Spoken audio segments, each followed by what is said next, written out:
I know that you've been like in pre-production for a long time. I was at Comic-Con in 2006 when you went for Pan's Labyrinth, and you were talking about doing pre-production work in Eastern Europe with Ron Perlman, and you had a role for him. How much pre-production work are you doing? Are you gonna shoot digitally with this one, or are you gonna shoot it on film? We're gonna shoot this digital 3D. It's the first time, and Guillermo Navarro and I are already doing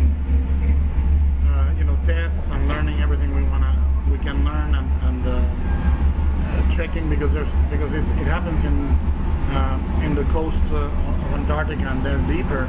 In the coast the snow is very full, and then there's a mist and a haze, that creates essentially a white limbo. Yeah.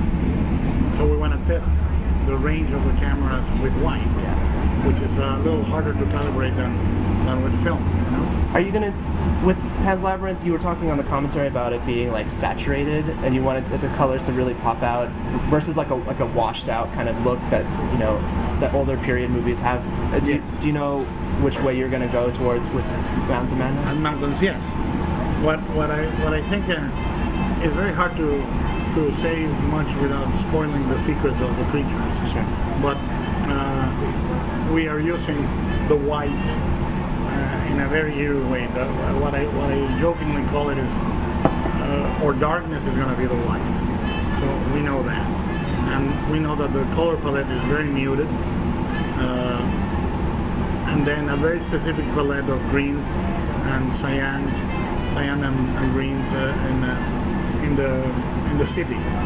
Once you get to the city, and flashes of color. I cannot tell you where, but and then there's a whole interlude that is very saturated. But it's an incredibly visually rich movie. I don't know if I'll include this in the interview, but I read a review of the script, and I won't want to spoil this for anyone that's listening to this, but there's a character I think that might show up that's not in the book, a rather large character, and what? But that it's not spoilable. Okay. Because the screenplay that got reviewed online, it's a very old screenplay. Okay. We are like 4 versions later now, and that character, it was at another studio at the time, and they said, "Can you include this character?" Yeah. It's like the trademark. Okay. And we made a canon-bending concession. Yeah. We took him from the warm seas to the cold seas. He's not there anymore. Okay. It's a much proper character. I was torn. I was like, well, that doesn't make any sense, but when are we ever going to see him on the screen, done well? So I was able to accept it, but I'm glad that you're going to hold it closer. God willing, Cthulhu willing, we will see him down the line. What do you think are some challenges of bringing Lovecraft, like proper Lovecraft, to a mass audience? Because all of the movies are very niche. I mean, there's going to be the Lovecraft Film Festival this weekend here in Portland, and I don't know if modern audiences, I mean, they love like Stephen King versions of Lovecraft, essentially. Like, do you think that's going to be hard to make it palatable? No, I mean, look,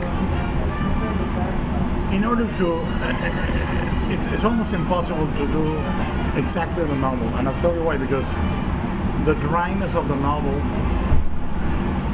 it's in sharp contrast with the budget you need to actually get them to Antarctica to show the city. It would need to be like $120 million BBC Christmas horror special, and there's not such a beast. So there is, what you have to wonder is when you need to turn the scope on and you need to show the creatures to a degree. We have come with a few tricks that allow you to see the creatures but not be able to define them, so that we can keep sort of the visual equivalent of the ambiguity of Lovecraft's adjectives, But it's a very hard. Look, no one has seen Lovecraft like this. The closer we have ever gotten is the opening of Alien, Ridley Scott's Alien. Mm-hmm. That was entirely Mountains of Madness related to me, because it's an exploration ship that docks in a place, finds a city, in this case, a spaceship city, and encounters an organism, a mutable organism that has killed its masters and overtakes the humans. So that synopsis would fit Mountains of Madness or Alien. But the reality for me is that I feel that we need to go at this scale, because much as I love the B-movie Lovecraft that we've gotten, and I love the shorts that the fans do, I think we need to bring the canon of Lovecraft into the large budget arena and make it a tentpole worthy subject that we can then see. I would love to see the Dunwich Horror. I would love to see Shadow over Innsmouth. I would love to see, all those things with the proper resources. Much as I love, like say, the Stuart Gordon movies, and I do love them. And God knows that Reanimator was a staple on my diet, But the darker, cosmic, large-scale Lovecraft is yet on tap.